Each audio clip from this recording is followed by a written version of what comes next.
This is Real Estate Rookie Show number 45.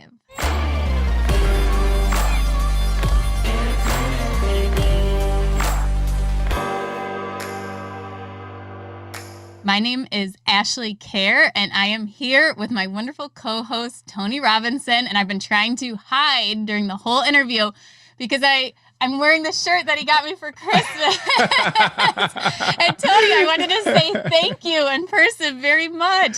So it says, we'll trade real estate advice for tacos. And it's so true. Thank you so much. It's so funny. I was thinking, that kind of looks like the shirt, but I don't want to bring it up. I'm glad, I'm glad you liked it. I saw it. I was like, that's perfect for Ashley. Like if there was ever a real estate investing shirt, that's yeah. I was so excited to wear it today. I got it like the day, I think it was the day before Christmas too. So maybe the 2 days before, but yeah, it came perfect timing. Beautiful. Thank Perfect timing. So today we are going to be talking about 2020 a little bit, and then we're going to be talking about 2021 goals. So there's a sign out there that says, did you guys realize that 2020 is now turning 21? So you thought that 2020 was bad, but well, let's see, 21. Right. We actually put that sign in the window at our liquor store. I don't know, it's something like there that. You go. I thought it was funny. So Tony, tell us about the three guests that we're having today. Yeah, we've got some cool people on the show. So we've got Jackson, Jordan, and Beth, and really cool because they've all started investing in 2020. But they've kind of moved at different paces. They've employed different strategies, and we do a really cool deep dive of what they did in 2021 or what they did in 2020, what some of the lessons were that they learned, and then what some of their big goals were. So I think a big kind of piece to take away for the listeners is that you're all going to kind of move at different speeds, and just because you see one person moving a little bit faster than you doesn't mean that you're necessarily doing something wrong. So hopefully you can use the stories today as kind of a guide to help you guys get started as well. Yeah. So one thing that is actually brought up a couple times by Jordan and Jackson is the Intention Journal by Brandon Turner. And I hurried and texted our producer to say, hey, can we do something with this? Like, because this is exciting. So he actually just responded to me as we're recording this and said that we can actually give you guys a 20% discount. So if anybody wants to join them in doing the next 90-day Intention Journal, go to BiggerPockets.com to the bookstore. And you can get the Intention Journal for 20% off. Just use the code ROOKIE at checkout. So that's pretty awesome. I might go and buy myself a next year's supply because I use that too. I love it.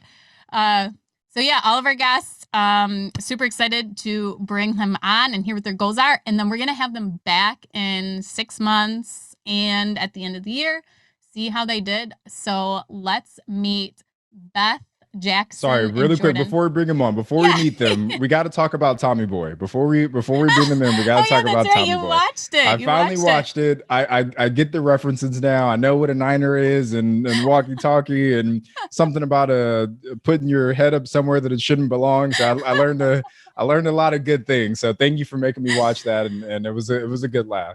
I hope it becomes a household classic now when we pass it down. I had so many people message me when I posted that on my story saying that's one of the funniest movies ever. Like so many people reached out to me. So it was a good laugh. Thank you for introducing me to that was I think the first full Chris Farley movie I've ever watched.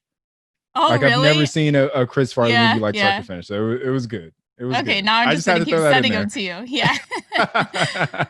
Okay, well, now I'll just put a lot more quotes into the things and just keep testing your movie quotes. Even though it's only like 5 movies I could actually quote. But. Okay, now let's bring them on, and maybe there will be a movie quote. Maybe not.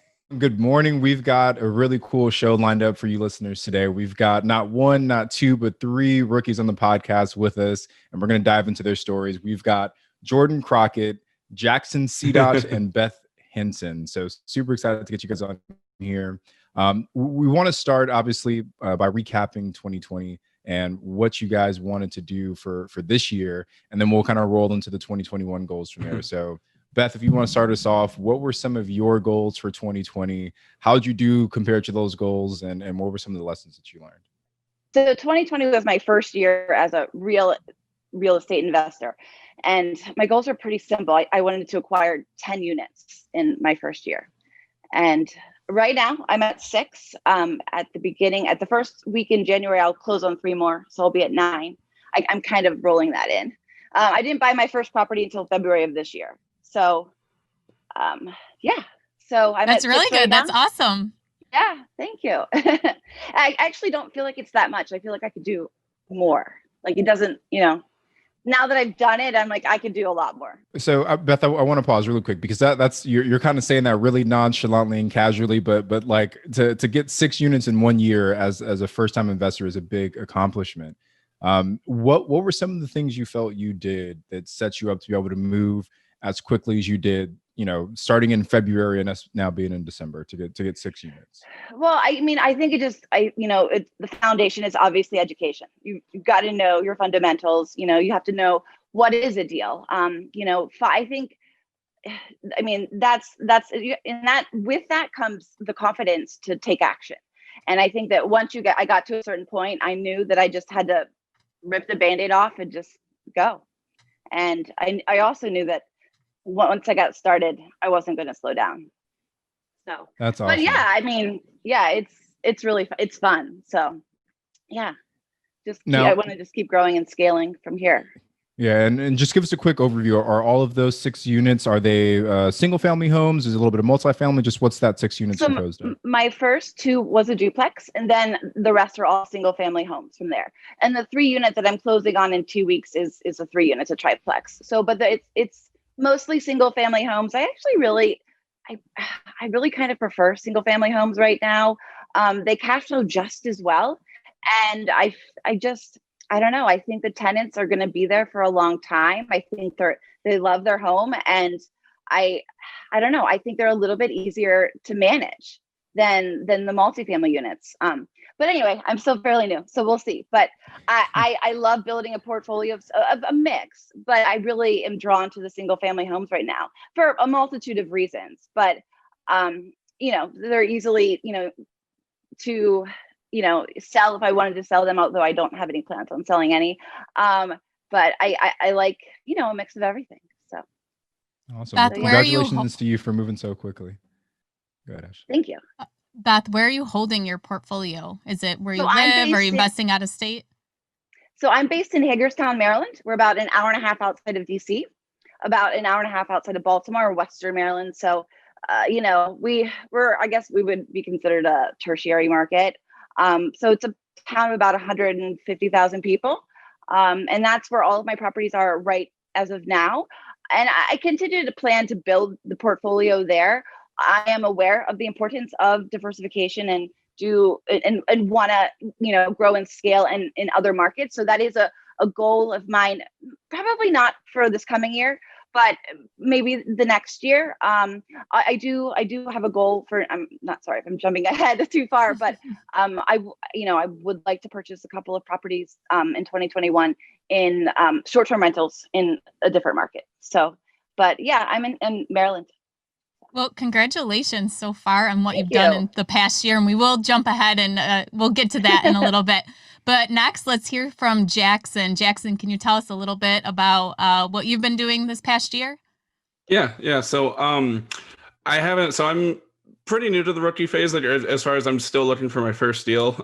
So I've been doing a lot of research and like analyzing, and really, to be honest, I've kind of been in that rut of like being stuck in the analysis paralysis. And so one of the things I've really been working on in 2020 is to really just get my, all my finances in order. So, I've always been pretty good on keeping on track of my like personal finances and, having a budget and stuff like that. And then I also have a side business that I do in addition to my W-2 job, which I do like woodworking and carpentry and stuff like that. So, when everything kind of shut down in 2020, my W-2 job, I'm a special education teacher. So when all the schools closed, it kind of left me with a lot of time on my hands because just the students I worked with, doing remote or virtual learning wasn't really an option. So I ended up with a lot of time on my hands, and that just allowed me to really kind of pour into my my side hustle and kind of scale that into almost my new full-time job. So I just poured a lot into like marketing and trying to get sales through that and pick up some jobs through that, and really kind of build my reserves so that way I could, in this coming year, kind of go on the attack once something pops up, or once a deal, once I come across a deal, it's a good deal, I could actually take action on it, as to opposed to previously. I guess I would like look on either Zillow or Craigslist, anywhere I could find a house, and like even if I found a good deal, it's like, okay, well, I don't really have money. I'm not connected with the partner yet, so like it's good that I'm analyzing it, but there really wasn't anything I could do with it. So I knew that to like kind of get in a position where I could take action, that's what I needed to focus on. And I was really successful in that. I actually ended up tripling my revenue from 2019 this year. So had a really, good solid year in that. And now I'm at a point where, I have a good amount of cash reserve saved up, and I'm kind of ready to deploy that into my first deal. Jackson, that's awesome. You kind of took, a hard thing, COVID, and you turned it into a great positive for yourself. Congratulations on that. And I'm so excited that you're ready to dive into your first deal. Yeah. But first, I want to know what are some action items that you can give maybe an investor like yourself who is maybe looking to get their personal finances in order? What's some advice you can give? Probably the first thing that I would suggest is getting a budget. So there's tons of different budgeting softwares out there. There's ones that are free, there's ones that are paid. Just get a budget and just give, like, the system that I use is kind of like, it's called like a zero-based or an every dollar budget. So you have to give every dollar that comes into your account a name or a place. So whether that's your fixed expenses, which are things that, the same payment every month that doesn't change. So if you have a mortgage payment, a rent payment, things like that. And then you have your variable expenses, which are things that fluctuate a little bit month to month, like electric, gas, utilities, things like that. Food, groceries. Basically, you're running your personal finances like a business, because that's the same thing you have to do for a business. Yeah, absolutely. Yeah. And that's something that I kind of learned, because I don't really have a formal business background. So I definitely was kind of building the plane as I'm flying it, I like to say. And having that strong kind of personal finance foundation really helped once my business took off, keeping not only keeping everything organized, but just keeping everything well budgeted and being as well capitalized as possible. That's a really cool story. And Ashley, I know you love personal finances. I'm a big fan of that too. If you guys go listen to my interview on the BiggerPockets Money podcast, you'll hear me talk about why I have 24 checking accounts and how I use all those to kind of help me budget my money. So I'm the same way. I love getting the budget in place. I want to talk about the side hustle a little bit, because you kind of glossed over that quickly as well. Yeah. What made you think, or what made you believe that starting a side hustle was what you needed to do to kind of kickstart your investing career? And what advice would you have for other investors who maybe don't have the capital, and how they could get started with their own side hustle to fund that real estate investing? So for me, like I said, like with my W-2 being a special education teacher, it's something that I love. It's something I'm passionate about. My mom's actually a special education teacher, so it's something that's always been in the family. But it's kind of no secret that you don't become a millionaire by being a teacher. Unfortunately, education, isn't necessarily one of the highest paying careers. So I knew I needed something where I'm doing everything I can on my end to kind of live below my means and have that foundation in place, but just to kind of expedite that process and really build up some of that capital. I knew I needed an additional source of income from somewhere. Mm-hmm. And so where the kind of like woodworking and carpentry kind of came into play is in 2018, my girlfriend and I built our first home together.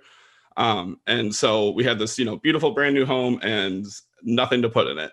And so we were shopping around and looking for furniture and stuff. And I had sticker shock. I couldn't believe, how much some of these home furnishings and stuff cost. And so I've always been not only very budget minded, but also fairly handy. So every time we went into a store, I'd just be like, I bet I could build something that's, twice as good and would last twice as long for a fraction of that price. So that's kind of how it got started, with just building stuff for my own house. And then kind of from encouragement from both my parents and my girlfriend's parents, they said, oh, this is really great, quality stuff. You should look into, selling some of this stuff. And even I was kind of hesitant at first, like, I don't know, how am I going to market it? How am I going to get it out there? And just kind of took a dive. And, that first year in 2019, just made a couple Facebook marketplace ads, didn't really have any formal kind of business structure, just put it out there and tried to see what happened, and it was received well. I did pretty well my first year. So then in 2019, 2020,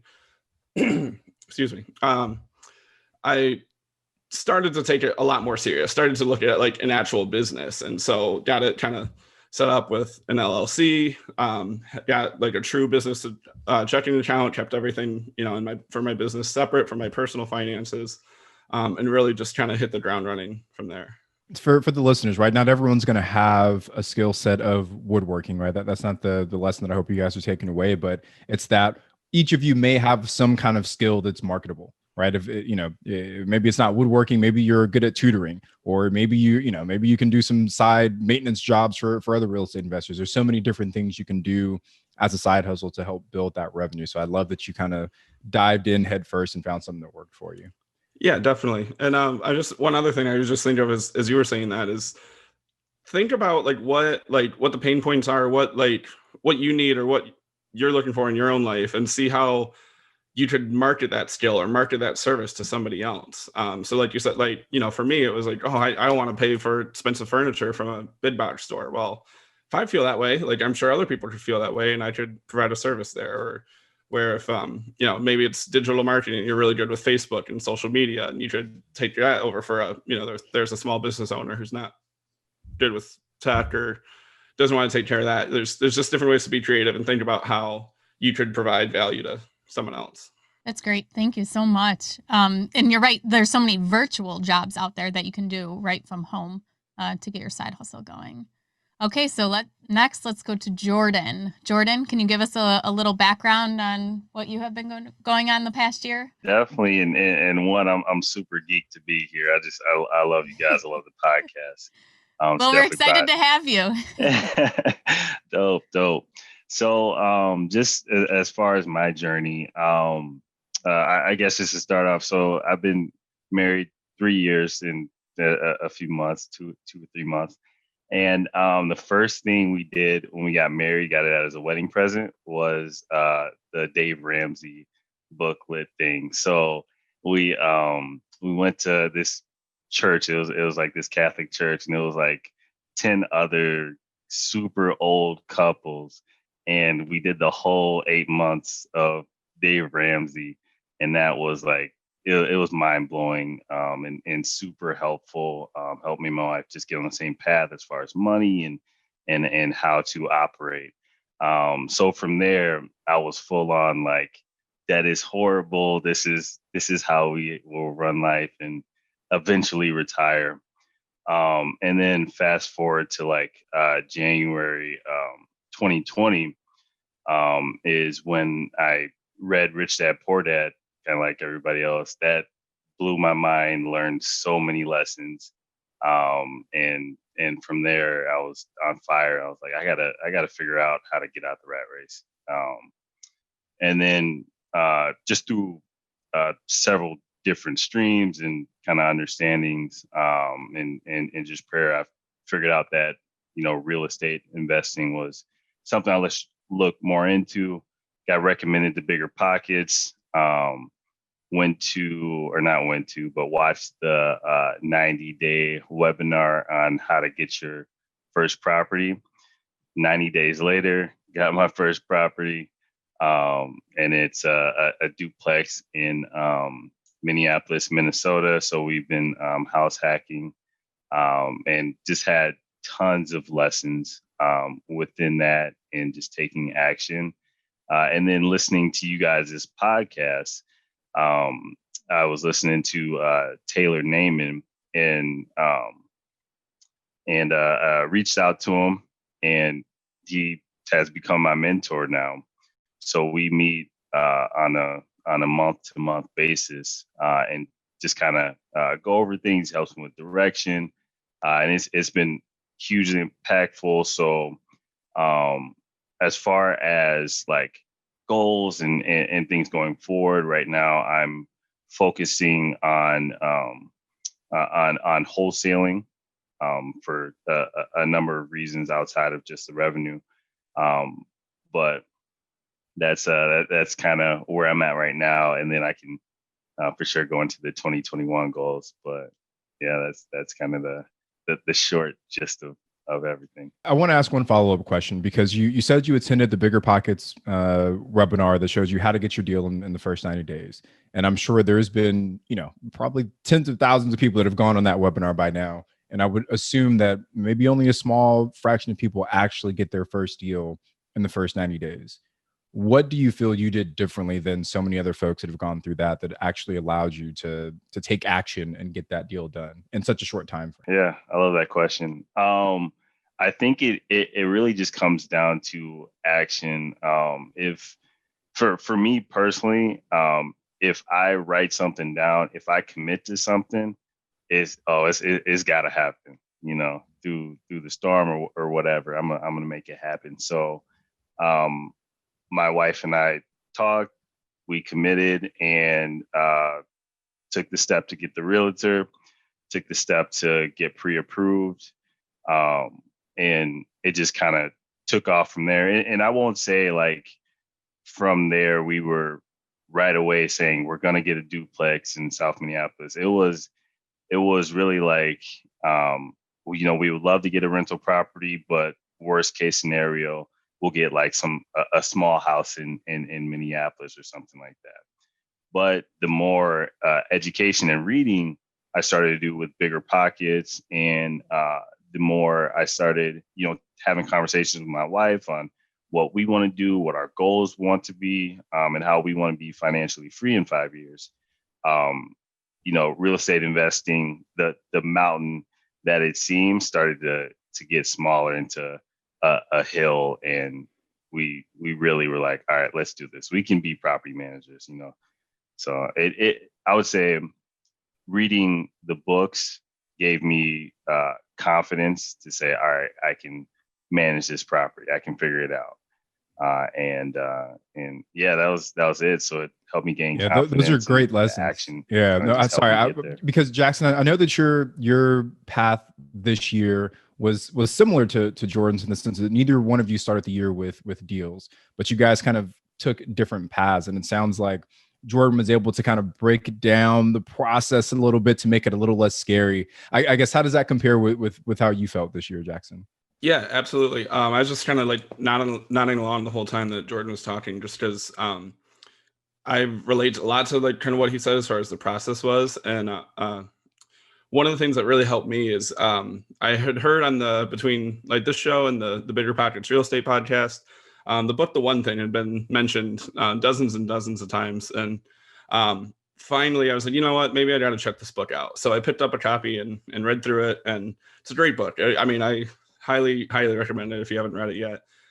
But one of the things it talks about is kind of goal setting with a purpose, and talking about how to take those, like how to figure out what your next step is, how to figure out what your one thing is, the most important thing that's going to make everything else in your life or your business or whatever aspect of your life you're working on easier, or they worded it much more eloquently than I can think of. But it really helps you identify what that next step is, or what that first most important thing is that you need to be working on.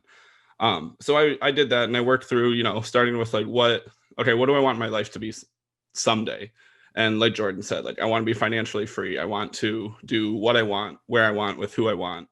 And so to be on track for that, in 5 years, I will have to have, X number of dollars in passive income to support that. So, okay, go from there. So 1 year from now, what's something that I'm going to need to do in order to be on track for that 5 year goal, to reach that 1 year goal?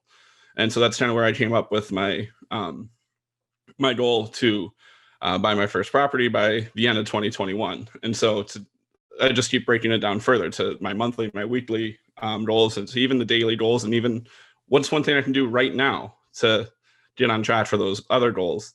And so in doing that, like, I really realized that a lot of these action items aren't as scary or as hard as you make them out to be. And two, just like the other guest that said, like, you are capable of doing so much more than you really think. So like, I think originally my first year, or my end of the year goal, so by the end of 2020, my goal was to be like, connect with a realtor, or reach out with a realtor. Well, I was working down through that, and I realized like that takes about 5 minutes to do. I jumped on BiggerPockets. message, a couple realtors in my area or in my market that, I thought might work good. Got a good fit with one. That took about a day. So it's like, okay, next step's getting pre-approved. And man, that's scary. That sounds hard. That sounds difficult. Well, I have a relationship with our lender that, we bought our first house through. So I sent him an email. I didn't even have to get on the phone with him. I mean, I hate talking on the phone. So like that in itself is kind of like a bit like, oh no.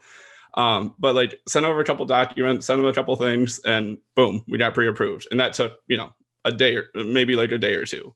So those big things like that seem hard and they seem difficult. They're really not that difficult. You just have to identify them and then just attack them and take action on it. And it doesn't have to be massive action. It just has to be consistent action. And so that's one thing I found is just taking that daily consistent action, doing something that's moving you in that right direction over time. That's going to build up and that's going to lead you to where you want to go.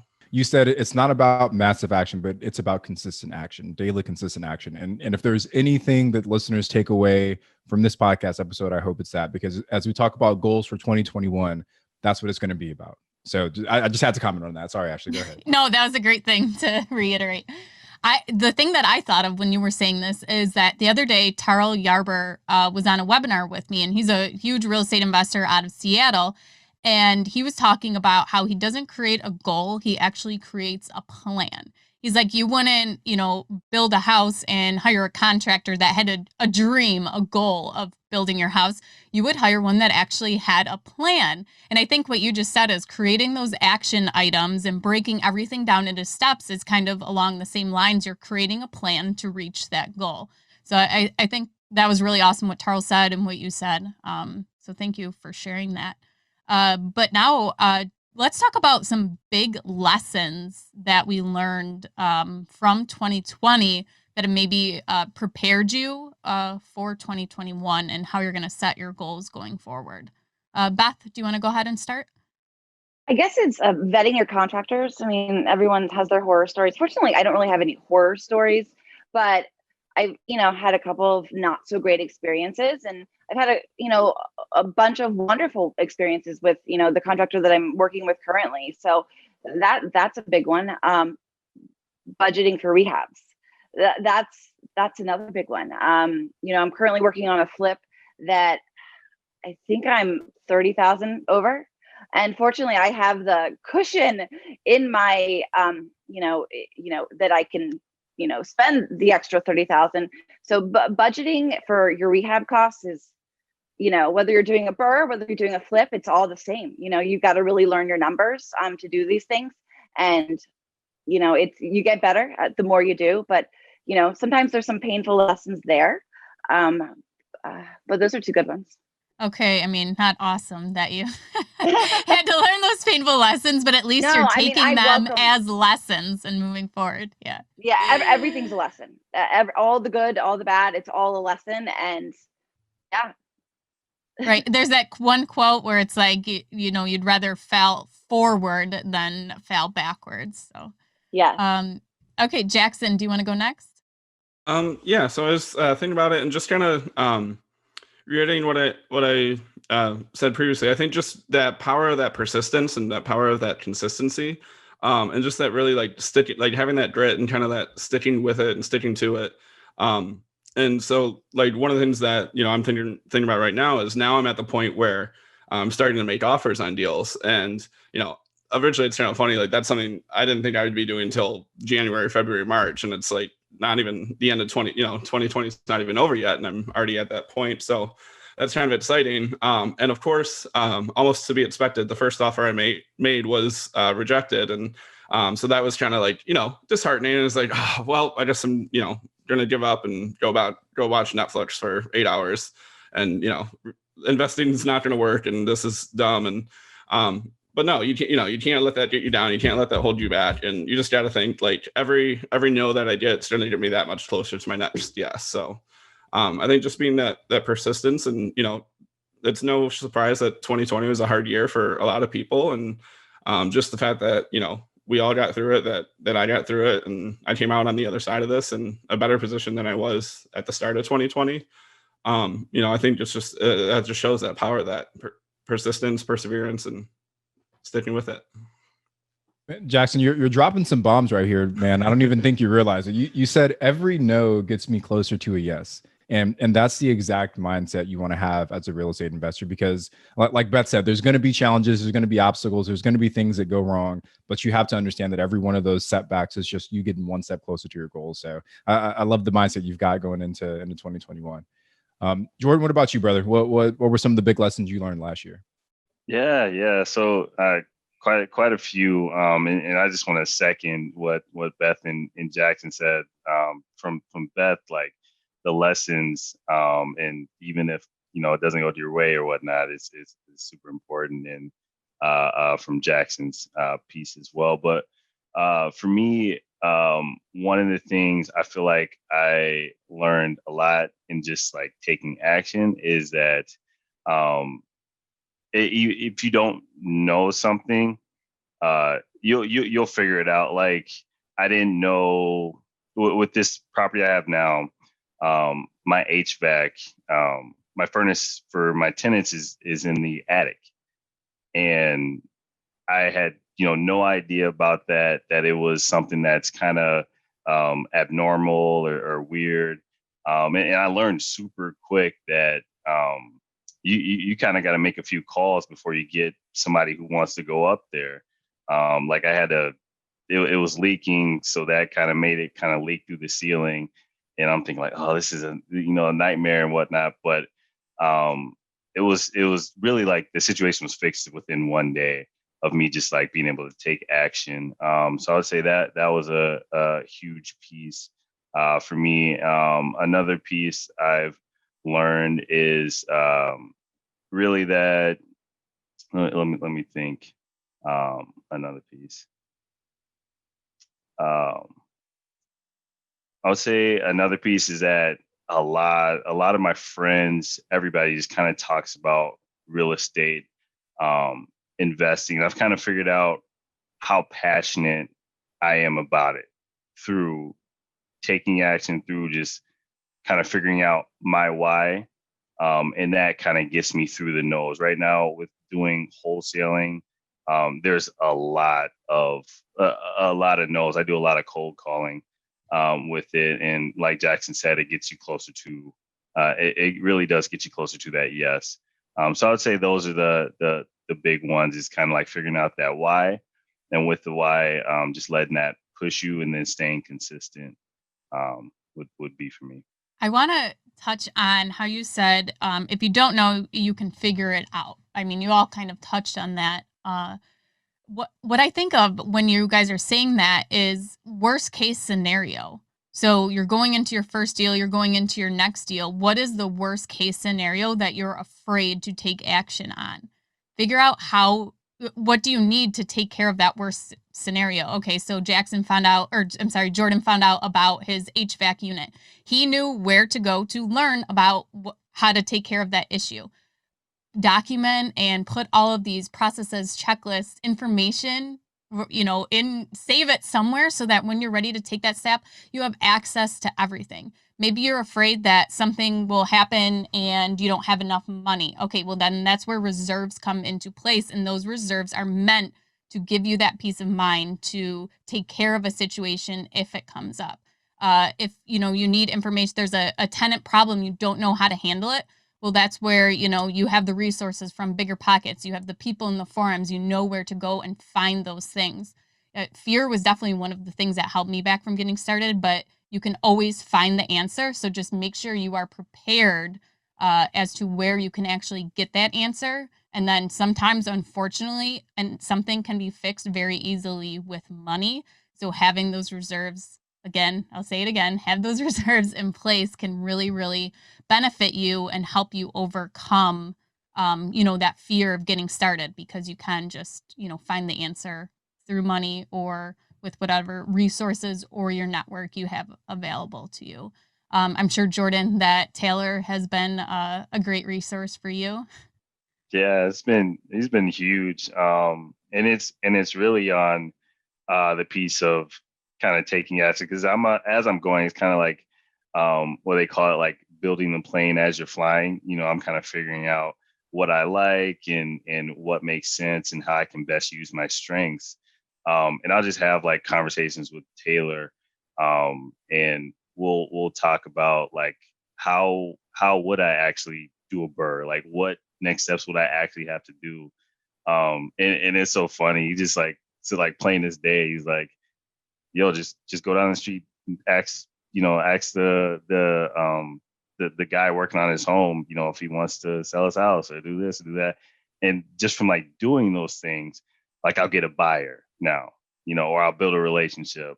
And it's just kind of simple as that, where I'm like, all right, I do need to just take that action and not overthink it. Yeah, for anyone wondering who Taylor is, he was on the rookie episode number 24. So you can go to BiggerPockets.com/rookie24 to listen to his episode. But real quick, because I really want to know this because I get asked this a lot and I see it come up all the time. Real quick, can you tell us how you got him to be your mentor? Yeah.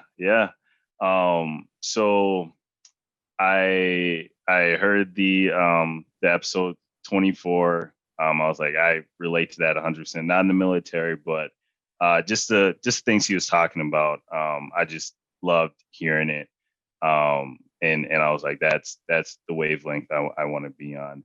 And I also wrote it in my intentional journal that I wanted to find a mentor by it was like September or something like that.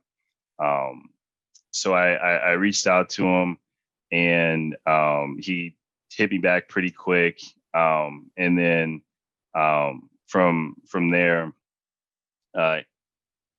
he actually was like, yeah, we can set up something or whatnot. And I said, okay, great. Like, well, I'll what happened. Okay. So what happened was I was talking about the Burr book. I was like, let me get the book before I do a meeting with you. Because I also do pay for his time as well. So I was like, well, let me read this book first, and then let's do the meeting, so I don't ask you questions that I can just figure out in the book, and we can use the best of the time. And he was like, and this was like so profound to me. He called me on Instagram, and he was like, dude, I can, like, I've read all the books, like I can kind of help you with this. And it clicked to me. He was like, that this would really be like a fast track for me to kind of understanding a lot of those things, because he's already done it. He's got the experience, so I can still read the Bird book, but it's really just for reference when he can kind of tell me and give me his experience, so I can take action. So that was just that piece of him saying, like, for sure, I got the knowledge. Let's connect and go from there. And we hit it off, and he's been a huge help.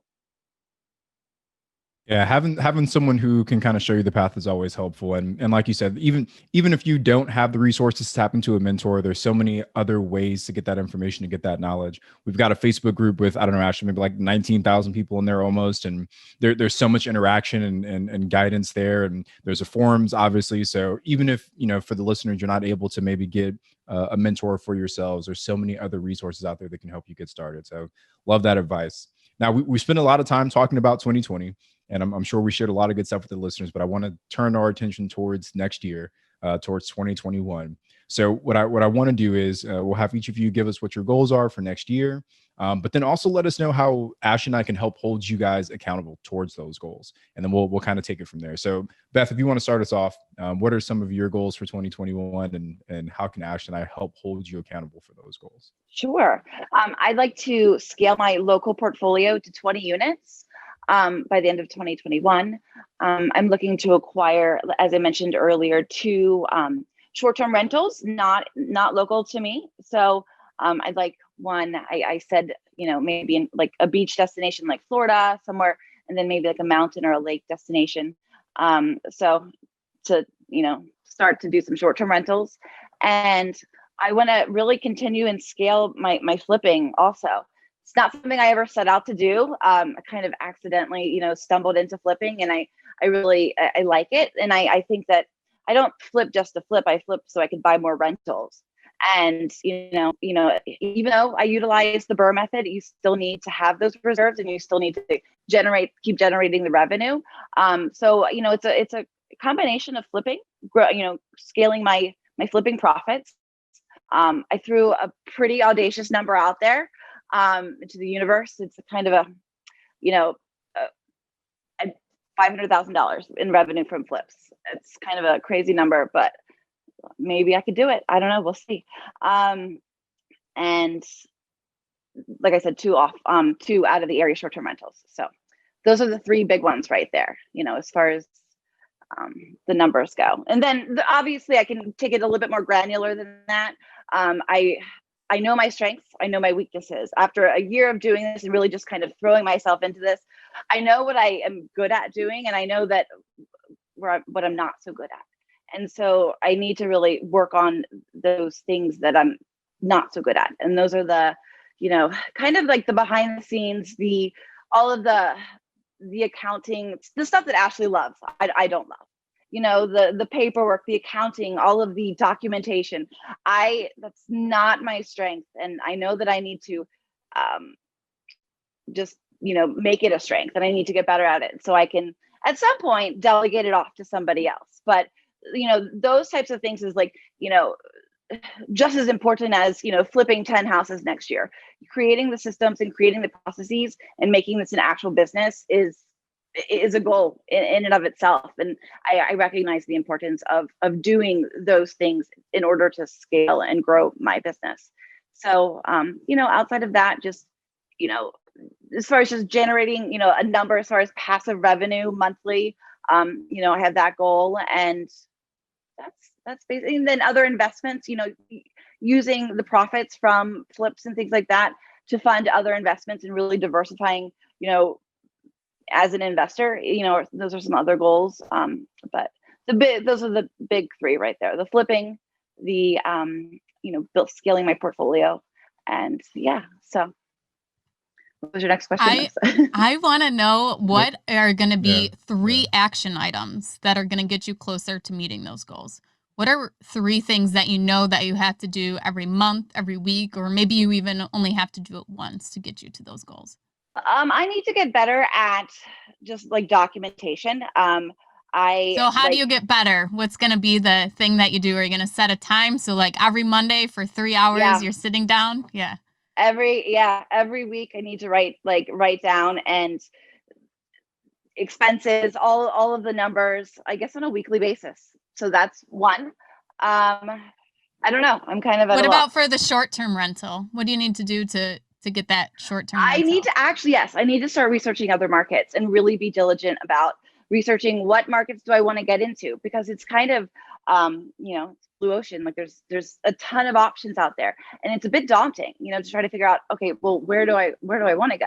And so I guess researching other markets, and that could prove to be useful because, eventually I'd like to, buy long-term rentals in other markets also. So market research. And Tony might have some great advice as to how to find those markets, because Tony's doing short-term rental in 2 different markets right now, or 3? Yeah. I know my own market, my own personal backyard so well, like the back of my hand. And, and I need to stop learning, that market. I need to really just focus on learning some others. And that's just kind of, so, I don't have a third. Any other suggestions? So let me just recap what you have so far, Beth. So you've got every week you want to focus on the numbers, the financials, things like that, right? Just get organized, really. Yeah. Okay. And then you've got researching other markets, specifically with the focus on short-term rentals. Mm-hmm. But your goal is to get to 20 units, right? I guess what else around, what are some of the other activities you feel that you need to do, or maybe a skill that you need to develop that'll help you get there, to actually reach that goal?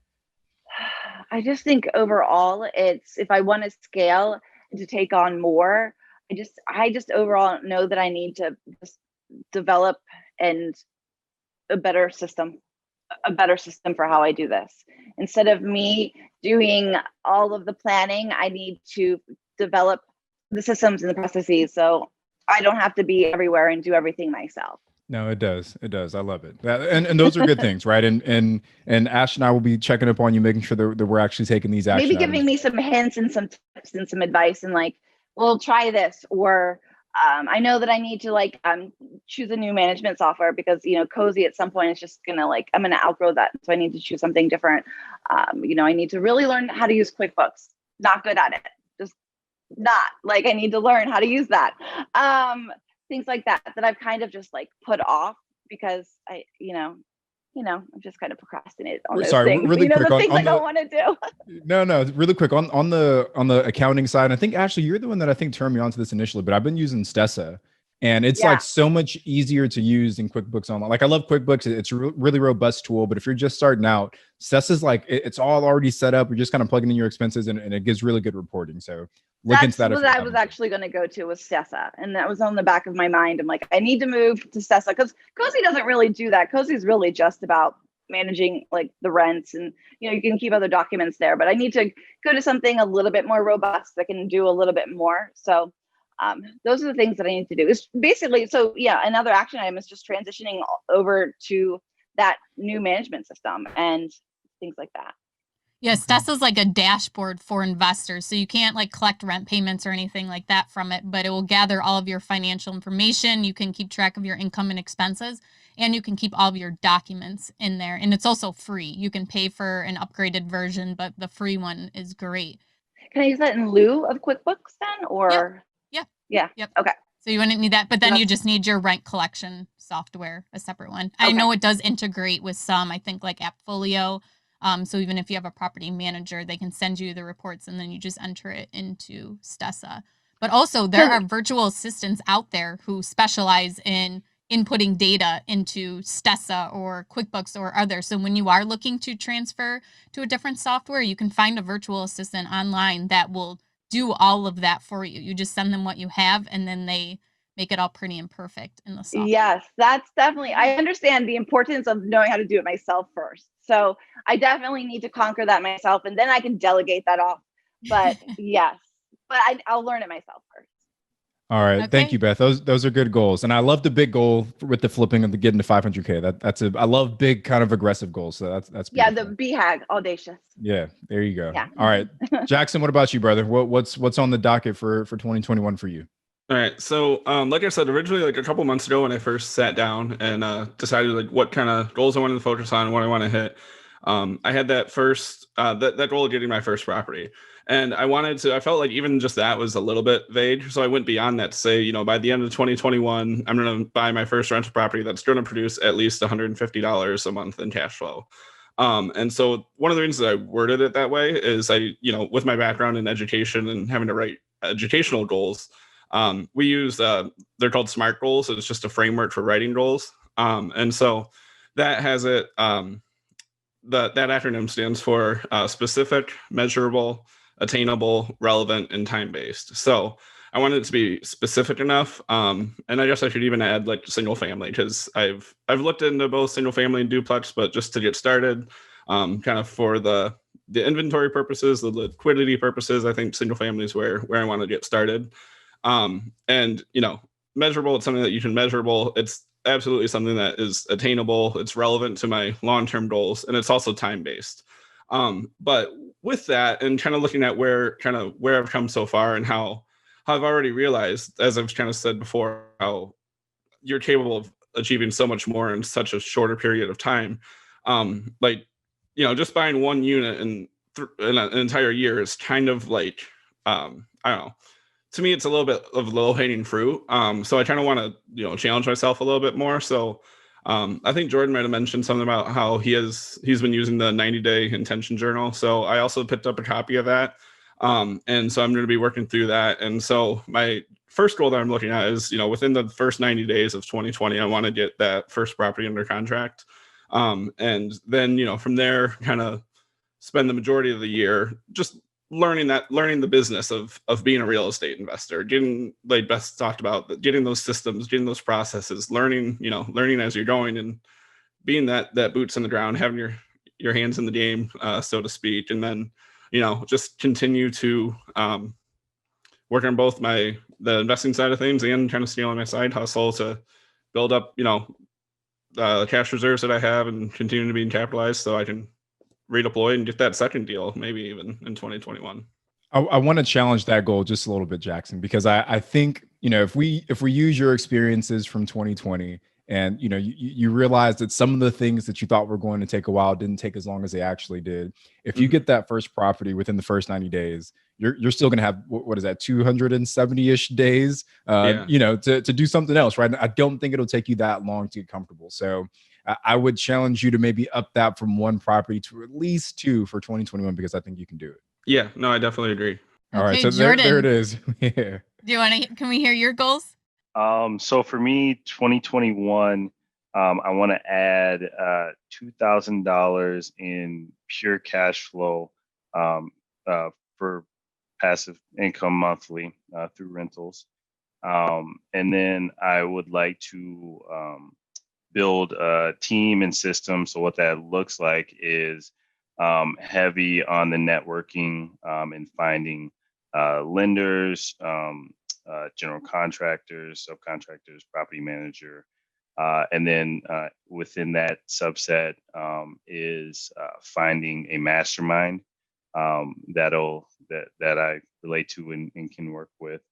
And my third goal is additional revenue through real estate of 100,000, and that's going to be primarily from wholesaling and or flipping as well. So doing my first flip would be something on that list as well. And then I have some personal goals too, but that's the rundown there. So what are your action items going to be? Do you have 3? Yeah. So action items for me within the first kind of 90 days, big one is the focus is network growth. So making calls to lenders. So I'll say like every day, at least making one call to somebody who I can network with. So as I mentioned, that list of lenders, general contractors, subcontractors, or property managers, just to understand areas and market that I might want to be in or neighborhood. And then finding a mastermind. So it's really heavy on reaching out. It's going to be one of the kind of actionable items. And then for wholesaling, and flipping. Ideally, I want to be the guy with the deals. Right? I mean, everybody wants to be that guy, but I want to do the work to be in that position. So in addition to networking, that's what wholesaling is going to kind of do for me. And it's really a metric game right now. What I'm doing is I'm doing primarily cold calling, and then I am sending out some direct mail.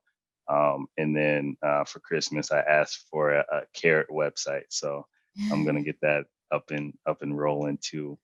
So just consistency and being on top of my metrics there is kind of the gist of it. Jackson, I feel like we didn't ask you your 3 action items. I think we glazed over that. So what are like 3 things? And I know you like to have a very precise plan and break it down. So why don't you give me a daily thing that you're going to be doing daily?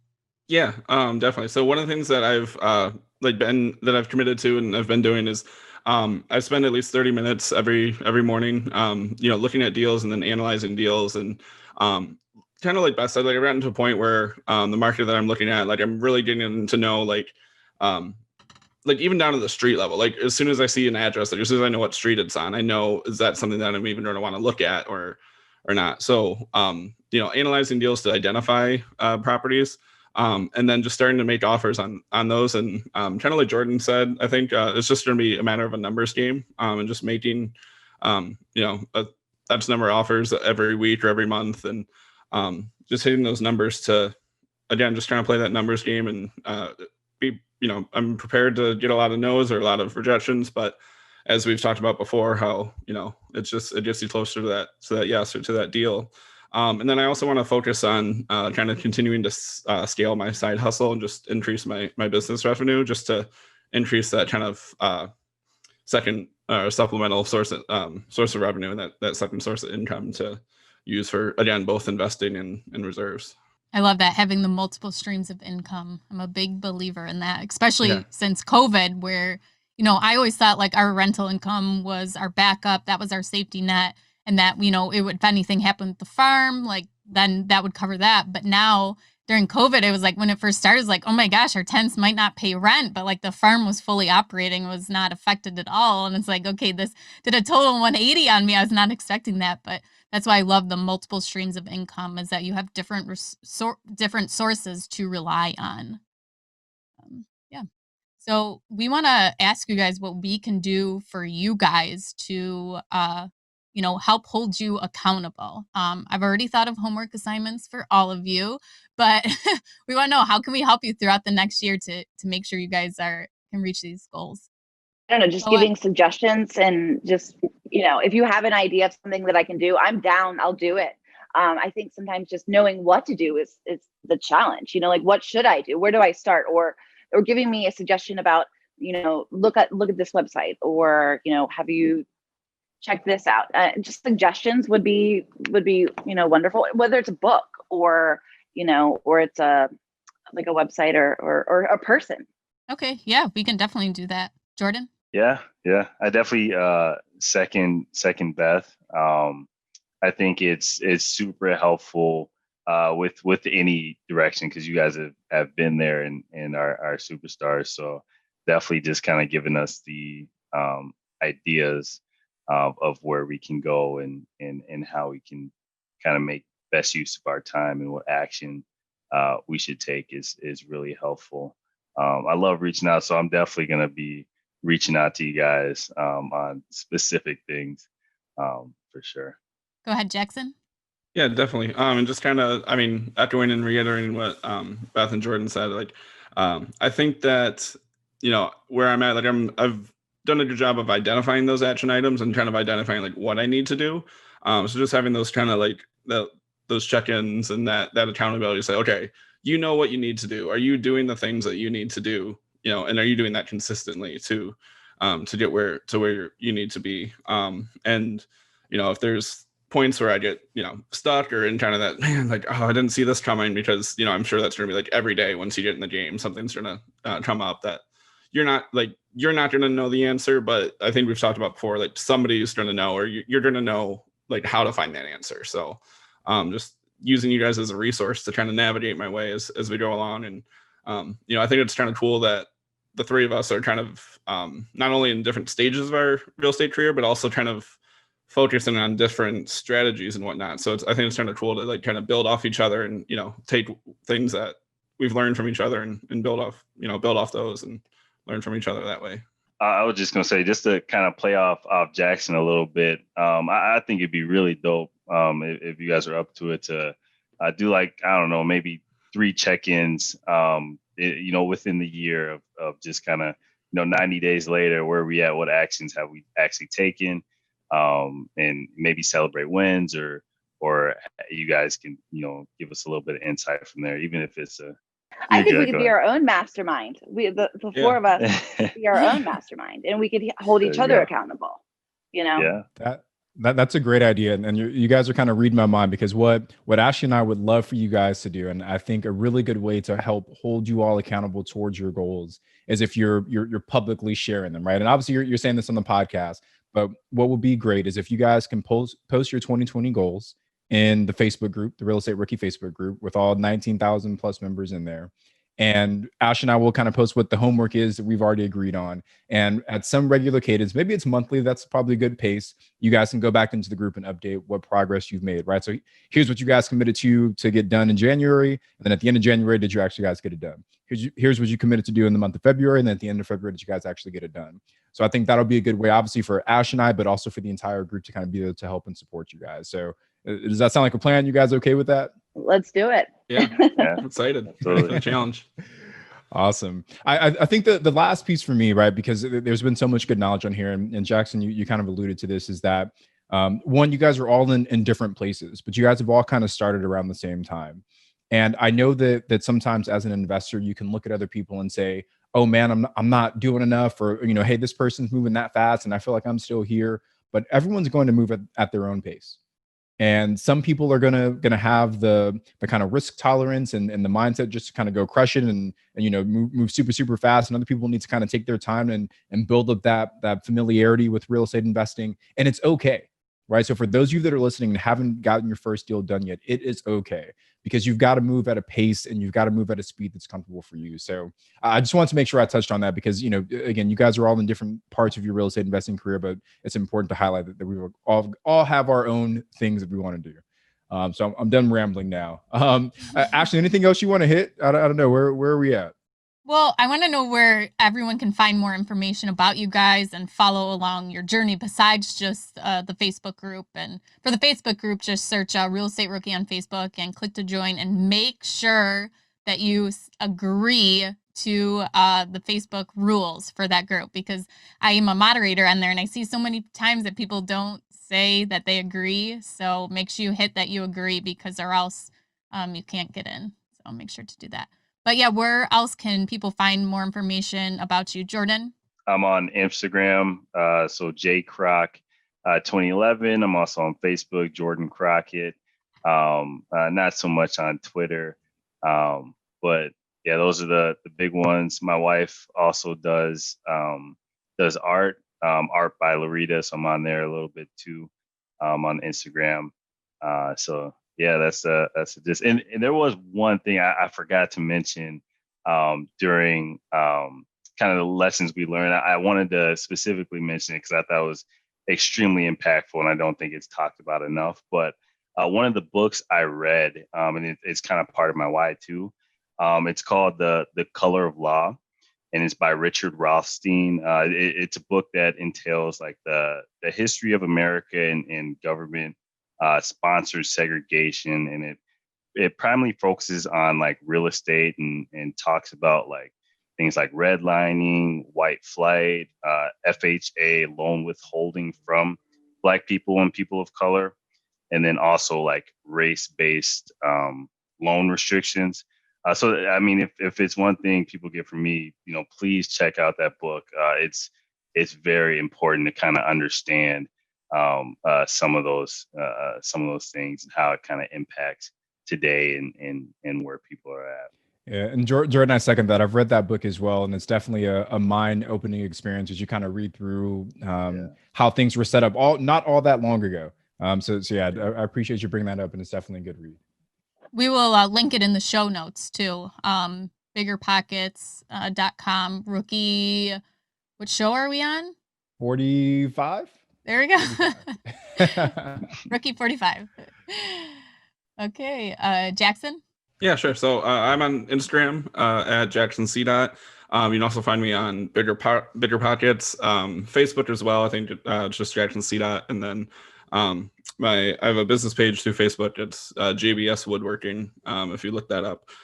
So that's pretty much where anyone find me or get in touch with me. Oh, sure. You're just here to sell some furniture, aren't you? Exactly. Yeah, I had to get that shameless plug in. It was so funny. I was at a webinar last week, and it was me, Brandon Turner, and Jay Scott, and the host of it was like, I have never heard so many shameless plugs in my life, because it was like, BiggerPockets.com this, BiggerPockets.com that. It's right, like, we can't help it. I'll hit them with the discount code, BiggerPockets or something. Okay, and Beth? I'm not super active on Facebook. That's something I got to get better at too. But on Instagram, I'm Beth Buys, REI _ so Beth _ REI. I'm active on Instagram, and that's all. All right, so we'll make sure to link to Beth's Instagram there, Beth's _ buys REI. We'll put it in the show notes for you guys. But super excited that you all were able to share your stories with us. I know that there's a lot of people who right now are thinking about the big goals they want to achieve going into 2021. And I truly do believe that hearing your stories of 2020 and then being able to follow along your journey in 2021 will give them the encouragement and the guidance they need to take action to make those goals happen. So really appreciate you guys being on. Looking forward to checking in with you guys in a couple months and giving the listeners an update on where you guys are at. But thanks for joining us today. Yeah, thank you guys so much for sharing your goals with us. I know it's a big deal to put it out there onto the podcast and into the world, and we're going to have you guys back on to the show. I think as of right now, will be in about 6 months. We'll do a half-year checkup and see where you guys are at, and then hopefully at the end of the year, you'll be able to tell us that you crushed and surpassed all your goals. I'm Ashley Kerr at Wealth from Rentals, and he's Tony Robinson at Tony J. Robinson. Thank you for listening.